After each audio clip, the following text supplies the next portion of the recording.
Good morning, everyone. Jake here.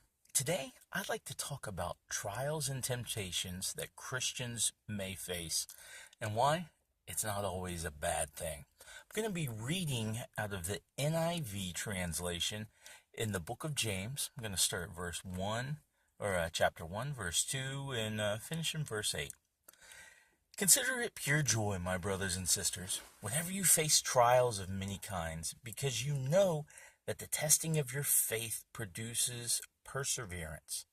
Let perseverance finish its work, so that you may be mature and complete, not lacking anything. If any of you lacks wisdom, you should ask God, who gives generously to all without finding fault, and it will be given to you. But when you ask, you must believe and not doubt, because the one who doubts is like a wave of the sea, blown and tossed by the wind. That person should not expect to receive anything from the Lord. Such a person is double-minded and unstable in all they do. So there's a few things going on here. Long story short, consider it pure joy, my brothers and sisters, whenever you face trials. This is testing your faith, and it produces perseverance. Bad things are going to happen in your life. It's a given. But you can find joy in the fact that as Christians, these trials, the temptations that you go through, these build perseverance to the point where this is hardening you. This is turning you into the type of Christian that God wants you to be. If you're constantly facing the easy road and you don't have any adversity, and you've not built your faith and you've not built yourself up, then a little thing that comes across your path might be enough to completely set you off course. So constant trials, or not even constant trials, the occasional trial. It doesn't really say how often this is going to happen, but because you know that the testing of your faith produces perseverance, let perseverance finish its work, so that you may be mature and complete. So maturity isn't something that just happens overnight. Maturity happens over the span of time. Just like if you're a baby, as a baby matures and turns into an adult, they're going to naturally know more. They're going to have more skills. They're going to have more wisdom naturally. Now, speaking of wisdom, this is pretty cool here. If any of you lacks wisdom, you should ask God, who gives generously, and it will be given to you. However, when you ask, you must believe and not doubt, because the one who doubts is like a wave of the sea, blown and tossed by the wind. Person shouldn't expect to receive anything, because they're double-minded and unstable in all they do. So asking for wisdom is important. And as long as we believe, God will give us that wisdom. But unbelief and doubt will cause that wisdom, to really not come on us. God will not bless you with wisdom if you are unbelieving and do not doubt. Long story short, we got a couple things going on in these passages, or in this passage.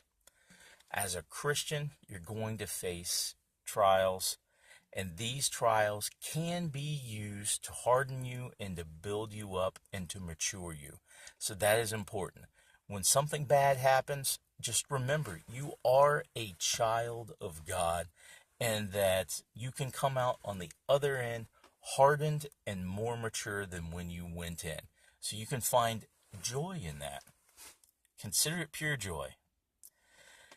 That seems like a difficult concept, but after you've gone through these trials and you have triumphed, you're going to feel good about yourself, knowing that when the going got tough, you didn't tap out. Also, praying for wisdom. If you lack it, pray for it, and it will be given to you. Just ask God. And if you do it with a spirit of belief and you remove doubt, you're going to be given the wisdom that you need to do the job God has put in front of you. Wisdom is super important. That was the main thing that Solomon asked for.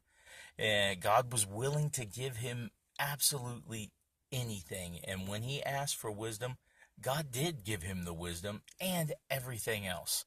Solomon was the wisest person that ever was and ever will be, and all he had to do was ask.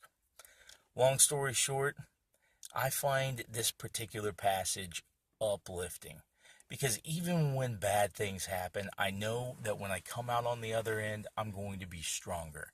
Also, I know that when I need something from God, as long as I come into that with a spirit of belief and doubt, which is, nowhere to be seen, that I am going to be blessed with it, especially when it comes with wisdom. Now, you're not talking about God, I want a yacht and I'm going to come in with unbelief or come in with belief and no doubt, and then my yacht is going to show up. These are things, these are spiritual things. I mean, wisdom is something that you can utilize to further the kingdom. And wisdom is specifically called out.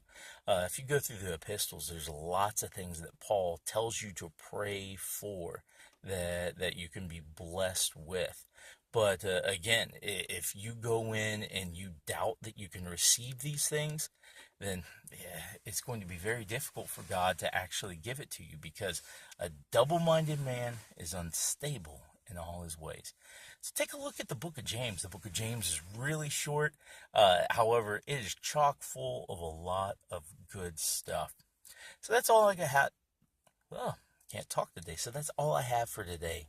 If you've got any questions, feel free to drop me a line in the comments. Make sure to like and subscribe to my channel. I got a lot of cool stuff coming out. Thanks, and God bless.